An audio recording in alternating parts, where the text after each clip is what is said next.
ঈমান এমন একটা মহা সম্পদ, যেই ঈমান নামক সম্পদ এর বাদাউলতে আল্লাহ পাক একটা মানুষের উপরে সন্তুষ্ট হইতে পারে। এই ঈমান নামক মহা সম্পদ আমার কাছ থেকে ছুটে গেলে আল্লাহ পাক আমার উপরে অসন্তুষ্ট হয়ে যাবে। কথা বলেন ঠিক কিনা? কিন্তু মুসলমান বন্ধুরা আমার, ঈমান কাকে বলে? ঈমান আমিও বলতেছি ঈমান, অন্য বক্তারাও বলতেছি ঈমান, মসজিদের ইমাম খতিব মুয়াজ্জিনরাও বলতেছি ঈমানের কথা, দাওয়াত ও তাবলীগের মধ্যেও বলতেছে ঈমানের কথা। যেখানেই যান শুধু সকলেই বলে ঈমানের কথা, ঈমানের কথা। ও মুসলমান, ঈমান এমন একটা বৈশিষ্ট্য, এমন একটা জিনিস যার উপরে একটু আগেই আমাদের সামনে আমাদের সকলের মুরব্বী, আমাদের সকলের আধ্যাত্মিক রাহবার, শুধু উত্তরবঙ্গের বললে বর্তমান ভুল হবে, বর্তমান বাংলাদেশের ঊর্ধ্বতম মুরব্বীদের মধ্যে ওর অন্যতম একজন মুরব্বী আমাদের তারাগঞ্জের মধ্যে আল্লাহ পাক এত বড় একটি নিয়ামত দান করেছেন। মুসলমান সেই মুরব্বী একটু আগেই আমাদের সামনে ঈমানের উপরে গুরুত্বপূর্ণ আলোচনা করে গেলেন। মুসলমান, আল্লাহর পয়গম্বর বিশ্ব নবী, রহমতে আলম নবী, সাহিবুল কাউসার নবী সাহাবায়ে কেরামদেরকে যেই দ্বীনের তালিম দিয়েছিলেন, সাহাবায়ে কেরামদেরকে যেই ইসলামের তালিম দিয়েছিলেন, আজও পর্যন্ত আনেওয়ালা উলামায়ে কেরামরা তো সেই দ্বীন এবং ইসলামের এই তালিম এবং শিক্ষা দিতেছে। কথা বলেন ঠিক কিনা? কিন্তু মুসলমান, নবী আলাইহিস সালামের সামনে যেই মানুষগুলো বসে বসে এই দ্বীন ও ইসলামের তালিম পয়গম্বরের কাছ থেকে সরাসরি অর্জন করেছিল, তাদের শিক্ষা নেওয়া এবং শিক্ষা গ্রহণ করার সুরত, আর বর্তমানে আমরা মুসলমানদের উলামায়ে কেরামদের কাছ থেকে ইসলাম এবং ঈমান শিক্ষা এবং গ্রহণ করার সুরত আসমান জমিন ডিফারেন্স, পার্থক্য। কথা বলেন ঠিক কিনা? ছোট্ট একটি সূরা, সূরাতুল আসর। এই সূরাতুল আসরের ভিতরে আল্লাহ পাক এজন্যই ডাক দিয়ে বলতেছেন, ওয়াল আসরি ইন্নাল ইনসানা লাফি খুসর। আল্লাহ পাক গুরুত্বপূর্ণ একটি সময়ের, গুরুত্বপূর্ণ একটি নামাজের ওয়াক্তের সময়ের কসম করে আল্লাহ পাক বলতেছেন, সমস্ত মানুষগুলোই ক্ষতিগ্রস্ত, সমস্ত মানুষগুলোই জাহান্নামী, সমস্ত মানুষগুলোই বিপদগামী, সমস্ত মানুষগুলোই পথভ্রষ্ট।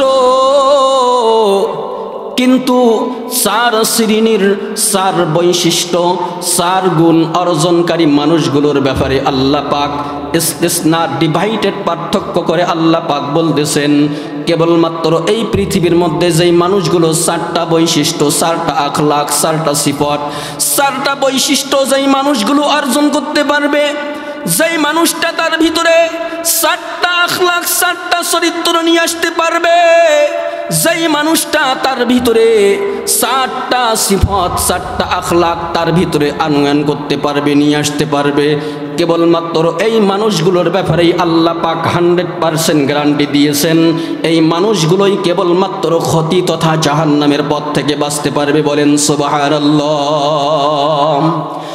এজন্য আল্লাহ পাক সূরাতুল আসরের ভিতরে ডাক দিয়ে বলতেছেন, ইল্লাল্লাযীনা আমানু ওয়া আমিলুস সালিহাতি ওয়া তাওয়াসাউ বিল হাক্কি ওয়া তাওয়াসাউ বিস সাবর। বলেন আল্লাহু আকবার। আল্লাহ পাক বলতেছেন, কেবলমাত্র এই পৃথিবীর মানুষের মধ্য হতে যাই মানুষগুলো এক নাম্বার একটা গুণ অর্জন করতে পারবে, সেই গুণটার নাম হলো ঈমান নামক মহা একটা সম্পদ, যেই মানুষগুলো গ্রহণ করতে পারবে, অর্জন করতে পারবে। এই পৃথিবীর মানুষগুলোর মধ্যে হতে কেবলমাত্র যেই মানুষগুলো ঈমান নামক মহা সম্পদটাকে গ্রহণ করবে। দ্বিতীয় নম্বরে ঈমান নামক এই মহা সম্পদ গ্রহণ করার পরে দিয়ে আমলে সালেহ নামক সমস্ত নেক আমলগুলোকে জীবনে আনয়ন করবে, জীবনের মধ্যে বাস্তবায়ন করবে। ঈমান গ্রহণ করার পরে দিয়ে সব ধরনের নেক আমলগুলোকে যখন জীবনের মধ্যে বাস্তবায়ন করবে, তৃতীয় নম্বরে আল্লাহ পাক বলতেছেন, ওয়া তাওয়াসাউ বিল হক। এবং সব সময় সর্বদা সর্বহালতে সর্ব অবস্থায় সর্ব ব্যাপারে সবখানেই হকের উপরে সত্যের উপরে অধিষ্ঠিত থাকবে, প্রতিষ্ঠিত থাকবে এবং অন্যদেরকেও হকের উপরে সত্যের উপরে প্রতিষ্ঠিত থাকার জন্য আহ্বান করবে। ৪র্থ নম্বরে আল্লাহ পাক বলেন ওয়াতাওয়াসাউ বিস-সাবর, নিজেও ধৈর্য ধারণ করবে, অন্যান্য মানুষদেরকেও ধৈর্য ধারণ করে থাকার উপরে আহ্বান করবে, উদ্বুদ্ধ করবে। মুসলমান, আল্লাহ পাক এই 4 গুণে গুণান্বিত এই 4 বৈশিষ্ট্য অর্জনকারী মানুষগুলোর ব্যাপারে আল্লাহ পাক শুধু ক্ষতির পথ থেকে বাঁচানোর গ্যারান্টি দেয় নাই, জাহান্নামের পথ থেকে বাঁচানোর গ্যারান্টি দেয় নাই, পথভ্রষ্টতার থেকে বাঁচানোর গ্যারান্টি দেয় নাই, বরং আল্লাহ পাক তো সূরাতুল কাহফের শেষের দিকে আল্লাহ পাক গ্যারান্টি দিয়েছেন এই গুণে গুণান্বিত, এই সিফত, এই আখলাক, এই বৈশিষ্ট্য অর্জনকারী ব্যক্তিগুলোর জন্য আল্লাহ পাক জান্নাতুল ফিরদাউসের গ্যারান্টি দিয়েছেন। বলেন সুবহানাল্লাহ। বিশ্বাস হয়? বিশ্বাস হয় বাপজানেরা? বৈশিষ্ট্য কয়টা? কয়টা?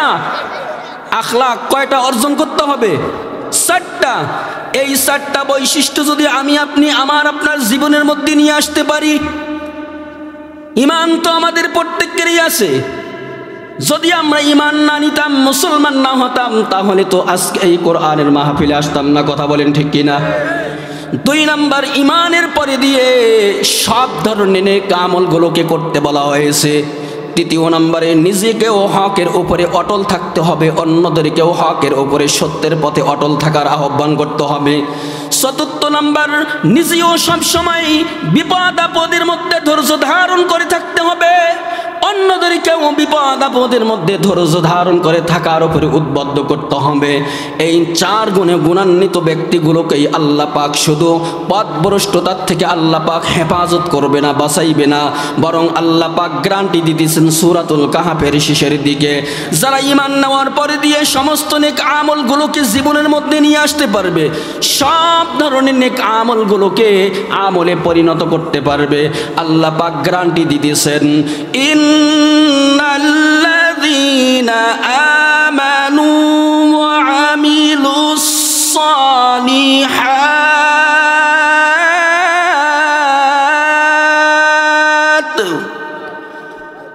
وعملوا الصالحات كانت لهم جنات الفردوس نزلا।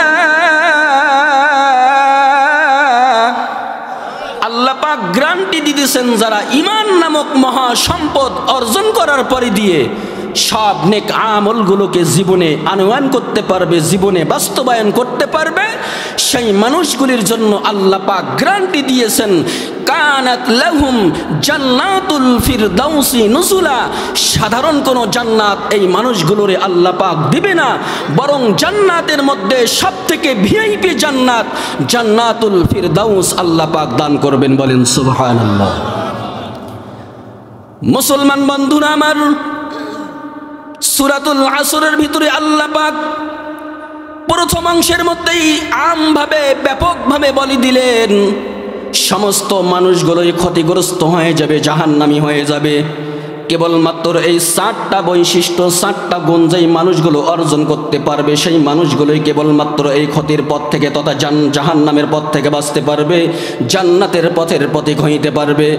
মুসলমান, 1 নাম্বার বৈশিষ্ট্যর কথাই আল্লাহ পাক ঈমান নামক এই মহাসম্পদের কথা বলেছেন। তাহলে বোঝা গেল ঈমান এমন একটা মহাসম্পদ, যেই ঈমান নামক সম্পদ এর বাদাউলতে আল্লাহ পাক একটা মানুষের উপরে সন্তুষ্ট হইতে পারে। এই ঈমান নামক মহা সম্পদ আমার কাছ থেকে ছুটে গেলে আল্লাহ পাক আমার উপরে অসন্তুষ্ট হয়ে যাবে। কথা বলেন ঠিক কিনা? কিন্তু মুসলমান বন্ধুরা আমার, ঈমান কাকে বলে? ঈমান আমিও বলতেছি ঈমান, অন্য বক্তারাও বলতেছি ঈমান, মসজিদের ইমাম খতিব মুয়াজ্জিনরাও বলতেছি ঈমানের কথা, দাওয়াত ও তাবলীগের মধ্যেও বলতেছে ঈমানের কথা। যেখানেই যান শুধু সকলেই বলে ঈমানের কথা, ঈমানের কথা। ও মুসলমান, ঈমান এমন একটা বৈশিষ্ট্য, এমন একটা জিনিস যার উপরে একটু আগেই আমাদের সামনে আমাদের সকলের মুরব্বী, আমাদের সকলের আধ্যাত্মিক রাহবার, শুধু উত্তরবঙ্গের বললে বর্তমান ভুল হবে, বর্তমান বাংলাদেশের ঊর্ধ্বতম মুরব্বীদের মধ্যে ওর অন্যতম একজন মুরব্বী আমাদের তারাগঞ্জের মধ্যে আল্লাহ পাক এত বড় একটি নিয়ামত দান করেছেন। মুসলমান সেই মুরব্বী একটু আগেই আমাদের সামনে ঈমানের উপরে গুরুত্বপূর্ণ আলোচনা করে গেলেন। মুসলমান, আল্লাহর পয়গম্বর বিশ্ব নবী, রহমতে আলম নবী, সাহিবুল কাউসার নবী সাহাবায়ে কেরামদেরকে যেই দ্বীনের তালিম দিয়েছিলেন, সাহাবায়ে কেরামদেরকে যেই ইসলামের তালিম দিয়েছিলেন, আজও পর্যন্ত আনেওয়ালা উলামায়ে কেরামরা তো সেই দ্বীন এবং ইসলামের এই তালিম এবং শিক্ষা দিতেছে, কথা বলেন ঠিক কিনা? কিন্তু মুসলমান, নবী আলাইহিস সালামের সামনে যেই মানুষগুলো বসে বসে এই দ্বীন ও ইসলামের তালিম পয়গম্বরের কাছ থেকে সরাসরি অর্জন করেছিল, তাদের শিক্ষা নেওয়া এবং শিক্ষা গ্রহণ করার সুরত, আর বর্তমানে আমরা মুসলমানদের উলামায়ে কেরামদের কাছ থেকে ইসলাম এবং ঈমান শিক্ষা এবং গ্রহণ করার সুরত আসমান জমিন ডিফারেন্স, পার্থক্য, কথা বলেন ঠিক কিনা? সাহাবায়ে কেরাম পয়গম্বরের কাছ থেকে ঈমান শিখতেন কিভাবে রে মুসলমান? কিতাবের মধ্যে আসছে আল্লাহর পয়গম্বর বিশ্ব নবী, রহমতে আলম নবী যখন ঈমানের আলোচনা করতেন, সাহাবায়ে কেরামদেরকে যখন ঈমানের তালিম দিতেন, ঈমানের শিক্ষা দিতেন, কোরআনের তালিম দিতেন, শিক্ষা দিতেন, মুসলমান সাহাবায়ে কেরামরা এমন মনোযোগ সহকারে পয়গম্বরের কথার প্রতি আকৃষ্ট হতেন এবং মনোযোগ দিয়ে শুনতেন, পাখিরা পর্যন্ত সাহাবায়ে কেরামদের মাথার উপরে এসে বসত, কিন্তু কোন সাহাবায়ে কেরাম বুঝতে পারত না যে ওনার মাথার উপরে পাখি এসে বসেছে। তাহলে মনোযোগটা কেমন ছিল? শোনার ক্ষেত্রে এমন মনোযোগ দিয়ে যদি শুনতে পারে তারা, তাহলে জীবনে বাস্তবায়ন করার ক্ষেত্রে তারা কতটুকু এরকম গুরুত্ব দিয়েছিল এবং পরিপূর্ণরূপে ইখলাসের সাথে আমল করেছিল একটুখানি ভাবলেই বোঝা যায়। এজন্যই তো মুসলমান আজকে আশিকে রসুল, আশিকে নবীর এই জমিনের মধ্যে অভাব নাই, আশিকে নবী, আশিকে রসুলের জমিনের মধ্যে অভাব নাই। কিন্তু যখন কোনো জায়গায় আমার আপনার বিশ্ব নবী, আমার আপনার হৃদয়ের স্পন্দন কলিজার টুকরা আল্লাহর পয়গম্বর বিশ্ব নবী, রহমতে আলম নবীকে নিয়ে কটূক্তি করা হয়, নবীকে নিয়ে ব্যঙ্গ করা হয়, নবীর শানকে নিয়ে মানহানি করা হয়, নবীর আনিত ইসলামকে নিয়ে কটূক্তি করা হয়, আল্লাহর পয়গম্বরের কাছে নাজিলকৃত কোরআনুল কারীমকে নিয়ে অবজ্ঞা করা হয়, এমনকি সরাসরি আল্লাহকে নিয়ে পর্যন্ত ভুল মন্তব্য করা হয়, তখন কিন্তু নামধারী এমন কোনো আশিকে রসুল, আশিকে নবীকে রাজপথে দেখা যায় না, পাওয়া যায় না, কথা বলেন ঠিক কিনা? আছে কি আছে না? আছে। আপনারা জানেন এই বাংলাদেশের মধ্যে আশিকে রসুল, আশিকে নবীর অভাব নাই এবং পিশাবেরও অভাব নাই। হাজারো ঘন্টা পিশাব, হাজার ঘন্টা মুরিদ, হাজার ঘন্টা আশিকে রসুল, আশিকে নবী, কিন্তু নবীকে নিয়ে কটূক্তি করা হলো, নবীকে নিয়ে ব্যঙ্গ করা হলো, রাজপথে ডাক দেওয়া হলো, আসেন আসেন আজকে অমুক নাস্তিকের বাচ্চা আমার বাংলার জমিনে, আমার রংপুর বিভাগে, আমার তারাগঞ্জ থানায় আমার নবীকে নিয়ে ব্যঙ্গ করেছে, আমার নবীর কাছে নাজিলকৃত আল্লাহ পাকের গ্রন্থ, আল্লাহ পাকের কিতাব, আসমানি কিতাব কোরআনুল কারীমকে নিয়ে অবজ্ঞা করেছে। আসুন আমরা তার বিরুদ্ধে সরকারের কাছে নালিশ জানাই, তার বিরুদ্ধে মিছিল করি, তার বিরুদ্ধে সমাবেশ করি, দেখবেন নামধারী আশিক রসুল, আশিক নবীদের কোনো পাত্তা পাওয়া যায় না রাজপথে, কথা বলেন ঠিক কিনা? ও মুসলমান বন্ধুরা আমার, আজও পর্যন্ত শুধু নয়, কিয়ামত পর্যন্ত আশিকে রসুল, আশিকে নবীর সংখ্যা বাড়তে থাকবে, কিন্তু নবীর ইজ্জত হেফাজতের জন্য ওই আশিকে রসুল, আশিকে নবীর কোনো পাত্তা পাওয়া যাবে না। একমাত্র নবীর ইজ্জত, নবীর শান, নবীর মর্তবা, নবীর আনিত ইসলাম এবং ঈমান, এই কোরআন এবং হাদিসকে হেফাজতের জন্যই আল্লাহর পয়গম্বরের মাধ্যমে আল্লাহ পাক আসহাবে সুফা থেকে শুরু করে নিয়ে আজও পর্যন্ত যেই কওমি মাদারিসের সিলেবাসের অনুযায়ী যেই মাদ্রাসাগুলো দেখেন, হাফিজিয়া কওমিয়া মাদ্রাসা, এই মাদ্রাসাগুলোর ওসিলায় আজও পর্যন্ত শুধু নয়, কিয়ামত পর্যন্ত ইসলাম টিকে থাকবে এবং আজও পর্যন্ত এই ওসিলায় ইসলাম এবং কোরআন টিকে আছে। কথা বলেন ঠিক কিনা? হাফিজি কোরআনদেরকে খতম করে দেওয়া হোক না কেন, আলিমে কোরআনদেরকে খতম করে দেওয়া হোক না কেন, একজন হাফিজ কোরআন আলিমে কোরআন জিন্দা থাকতে ওরকম হাজার হাজার কোরআনের মতো কপি কাপ ছাপাখানা থেকে তৈরি করা যাবে, যাবে কি যাবে না? এজন্য মুসলমান ইমানের শিক্ষা, ইমানের তালিম আমরা কোথায় পাবো? ইমান আমরা বুঝবো কিভাবে, চিনবো কিভাবে? ইমানের পরিচয় আমরা বুঝবো কিভাবে, পাবো কোথায়? ও মুসলমান, আল্লাহর পয়গম্বর তো ইমানের পরিচয় দিয়েছেন। তিনটি জিনিসের সমন্বয়ে ইমান পাওয়া যায়, তিনটি জিনিসের সমন্বয়ে ইমান বলা হয়।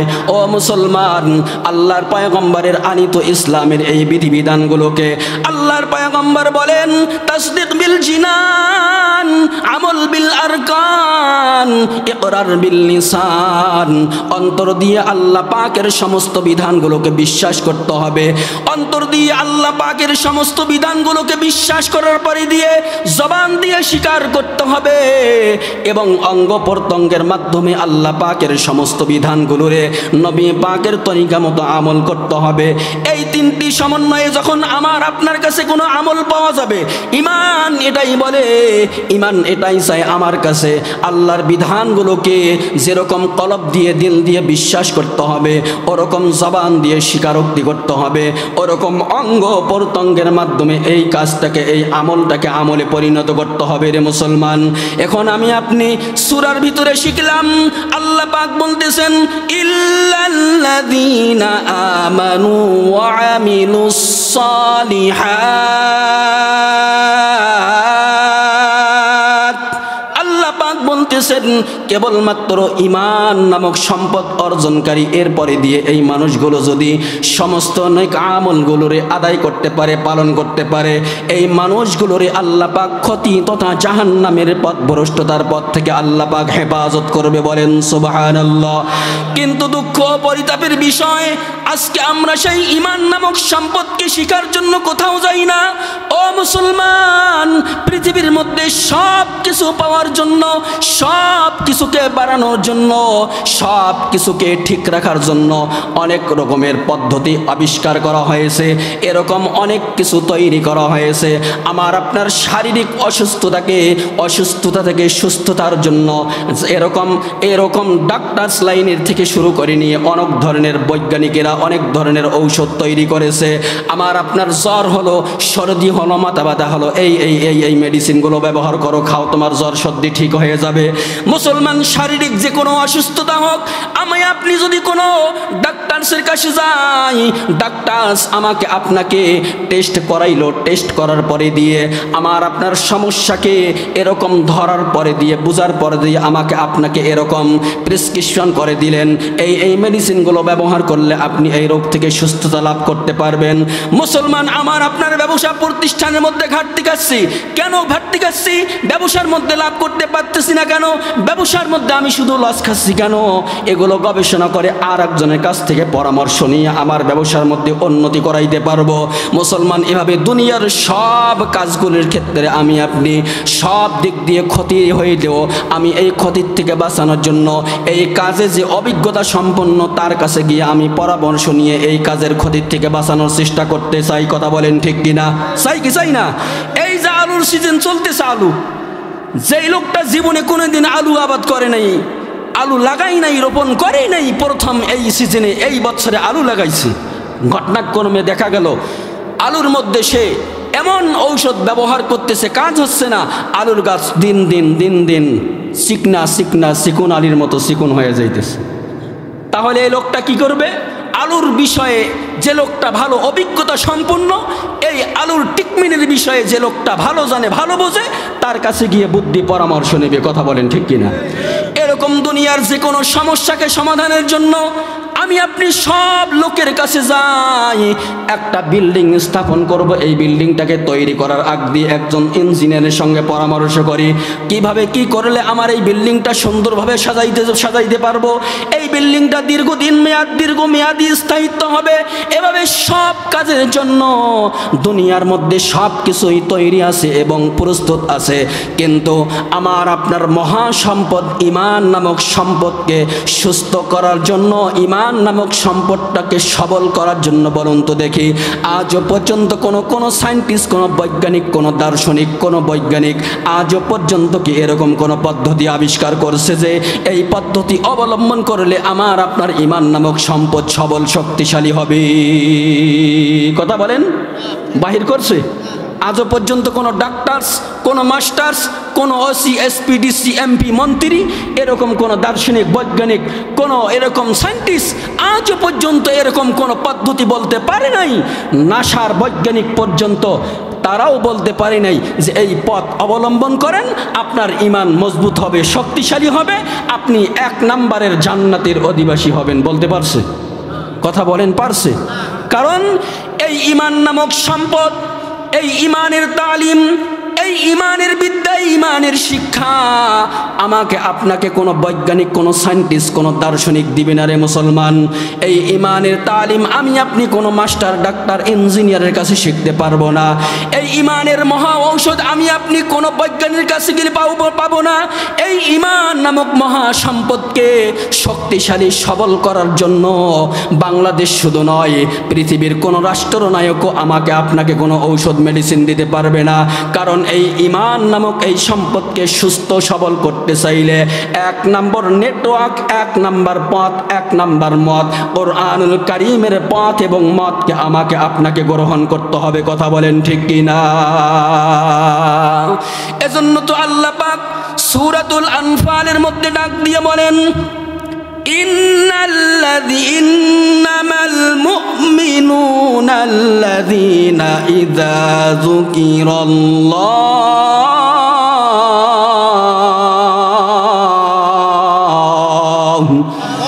ওয়াজিলাত কুলুবুহুম ওয়া ইযা তুলিয়াত আলাইহিম আয়াতুহু যাদাতহুম ঈমানাও ওয়া আলা রাব্বিহিম ইয়াতাওয়াক্কালুন।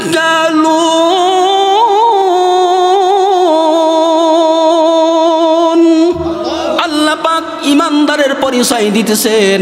ঈমানদার বলে আমরা কাকে চিনব, কাকে মানব? ঈমান কার ভিতরে আছে, ঈমান কার ভিতরে নাই? ও মুসলমান, আল্লাহ পাক এই সূরাতুল আনফালের এই আয়াতের মধ্যে আল্লাহ পাক 3টা ইঙ্গিত করেছেন। এই আয়াতের ভিতরে আল্লাহ পাক 3টা বৈশিষ্ট্যের কথা বলেছেন। যখন কোনো মানুষের সামনে ইযা যুকিরাল্লাহ, আল্লাহ পাকের নাম, আল্লাহ পাকের জিকির উচ্চারণ করা হবে, আল্লাহ পাকের জিকির করা হবে, যখন কোনো মানুষের সামনে আল্লাহ পাকের নাম উচ্চারণ করা হবে কোনো মানুষের সামনে, তখন ওয়াজিলাত কুলুবুহুম, তার কলব, তার দিল ভয়ে স্তম্ভ হয়ে যাবে। ও মুসলমান, আজকে মুয়াজ্জিন আল্লাহ পাকের নাম উচ্চারণ করে দিনে 5 বার। মুয়াজ্জিন আল্লাহ পাকের নাম স্মরণ করে, মুয়াজ্জিন মানুষ সকলকে ডাক দেয় আল্লাহু আকবার, আল্লাহু আকবার। এভাবে মুয়াজ্জিন আল্লাহ পাকের নামগুলো উচ্চারণ করে মানুষদেরকে ডাক দিতে দিতে এক পর্যায়ে গিয়ে বলে হাইয়া আলাস সালাহ,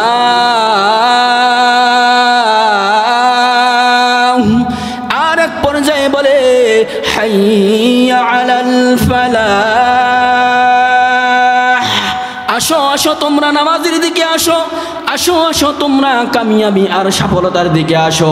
কিন্তু মুসলমান, আল্লাহ পাক যে বলতেছেন ঈমানদারের একটা পরিচয় হলো আল্লাহর নাম শোনার সাথে সাথে কলবের মধ্যে ভয় স্তম্ভ হয়ে যাবে, সে ভয়ে হতির হয়ে যাবে, ভয়ে এরকম আতঙ্কের মধ্যে পড়ে যাবে যে আল্লাহ পাকের নাম উচ্চারণ করা হয়েছে, আর সামনে অগ্রসর করা যাবে না, আর সামনে পা বাড়ানো যাবে না, আর আমার কাজের মধ্যে অগ্রসর হওয়া যাবে না, আর ব্যবসা প্রতিষ্ঠানে থাকা যাবে না, আর আর চাকরির প্রতিষ্ঠানে থাকা যাবে না, আর অফিস আদালতে থাকা যাবে না, আর রাস্তাঘাটে থাকা যাবে না, আর কৃষি খামারে থাকা যাবে না।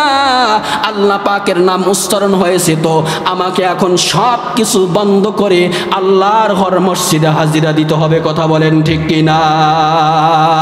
কিন্তু পক্ষান্তরে লক্ষ্য করবেন, আল্লাহ পাকের নাম উচ্চারণ করার পরে দিয়ে আমরা মুসলমানদের কলবের ভিতরে আল্লাহ পাকের ভয় আসে কি আসে না?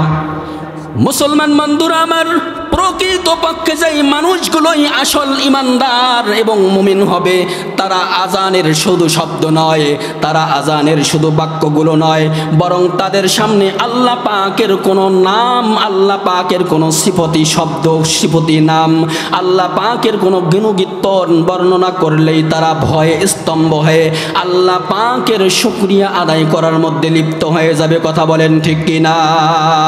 এজন্য আল্লাহ পাকের শুকর, আল্লাহ পাকের শুকর আদায়ের জন্য আল্লাহ পাকের নাম শোনার সাথে সাথে যেই মানুষগুলো মসজিদে উপস্থিত হয়ে যায়, এই মানুষগুলোই 1 নাম্বার ইমানদারের পরিচয় দেয়।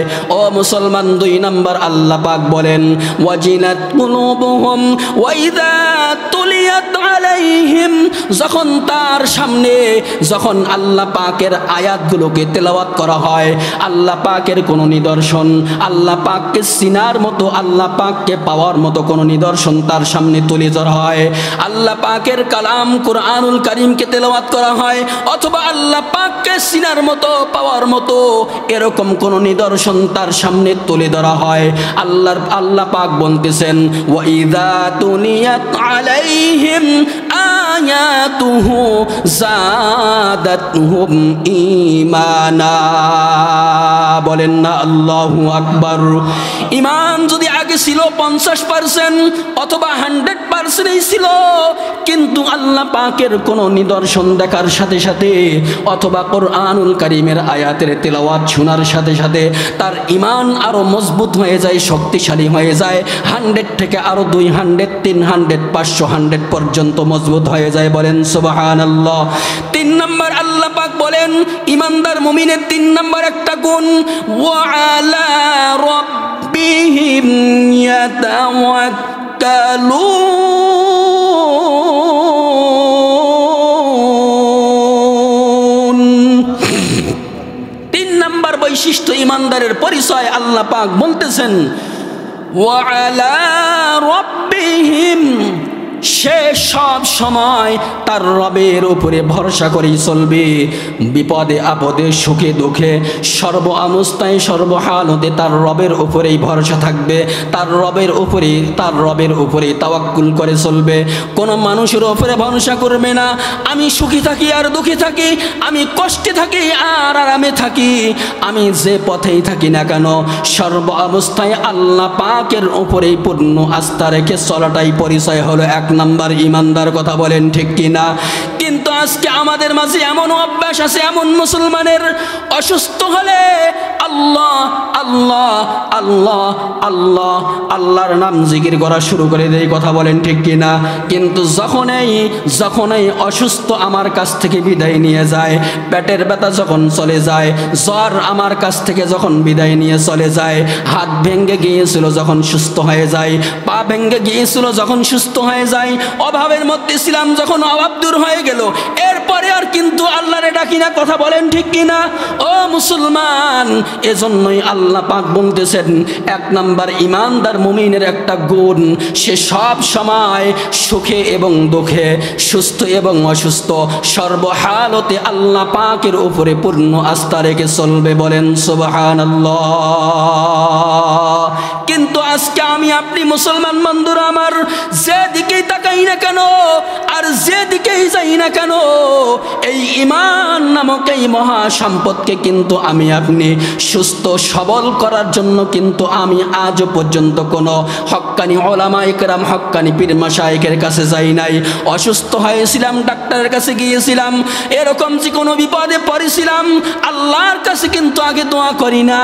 আমি আপনি কিন্তু যে কোনো সমস্যার সম্মুখীন হলে আমি আপনি অন্যের সঙ্গে শেয়ার করি, অন্যের কাছে এটাকে ব্যক্ত করি, অর্থবানদের কাছে গিয়ে ব্যক্ত করি, ইউনিয়ন ওয়ার্ড মেম্বার থেকে শুরু করে নিয়ে ইউনিয়ন চেয়ারম্যানদের কাছে ব্যক্ত করি। কিন্তু মুসলমান একজন পাক্কা ইমানদারের পরিচয় হলো বিপদে থাকুক আর সুখে থাকুক, সুস্থ থাকুক আর অসুস্থ থাকুক, সব সময় আল্লাহ পাকের উপরে পূর্ণ আস্থা রেখে সব সময় আল্লাহ পাকের উপরে সব কিছুকে হাল আল্লাহ পাকের উপরে ছেড়ে দিবে। কথা বলেন ঠিক কিনা? এজন্য মুসলমান আল্লাহ পাক সূরাতুল আসরের ভিতরে এই যে 4 গুণের কথা বলেছেন, 4 গুণের মধ্যে প্রথম 2 গুণ ইমান, ইমানের পরি দিয়ে ইমান সম্পদের পরি দিয়ে নেক আমল। বলুন তো দেখি, আমার আপনার জানা থাকলে পৃথিবীর শুরু থেকে নিয়ে আজও পর্যন্ত মসজিদ এবং মাদ্রাসা এই 2 কেন্দ্র বাদ দিয়ে এমন কোন জায়গা পাওয়া যাবে যেখানে গেলে ইমান এবং আমলের তালিম শিক্ষা পাওয়া যাবে? আছে এরকম কোন জায়গা? এজন্য আমাদের সকলের সুসম্পর্ক থাকতে হবে মসজিদ এবং মাদ্রাসার সাথে। কথা বলেন ঠিক কিনা? এবং এই মসজিদ মাদ্রাসার যারা ধারক বাহক ওলামা ইকরাম, ইমাম মুয়াজ্জিন খতিব থেকে শুরু করে নিয়ে দেশ বরেণ্য বুজুর্গ হযরত ওলামা ইকরাম থেকে শুরু করে নিয়ে হক্কানি পীর মাশায়েখদের সাথে আমার আপনার যদি রিলেশন সম্পর্ক করতে পারি, সুসম্পর্ক যদি গড়াইতে পারি, আল্লাহর পয়গম্বর গ্যারান্টি দিয়েছেন, খোদ আল্লাহ পাকও কোরআনুল কারীমের মধ্যে গ্যারান্টি দিয়েছেন, আমানুত্তাকুল্লাহ ওয়া কুনু মা'আস সাদিকিন। সাদিকিন তথা ওলামা ইকরাম সত্যবাদী বুজুর্গদের যদি সঙ্গ নিতে পারি, আল্লাহ পাক আমাকে আপনাকে অবশ্যই ক্ষতি তথা জাহান্নামের পথ থেকে হেফাজত করে জান্নাতের পথের পথিক বানাইয়া শেষমেশ জান্নাতুল ফেরদাউসের বাসিন্দা হিসাবে কবুল করে নেবেন। বলেন সুবহানাল্লাহ। আল্লাহ পাক আমাদের সকলকে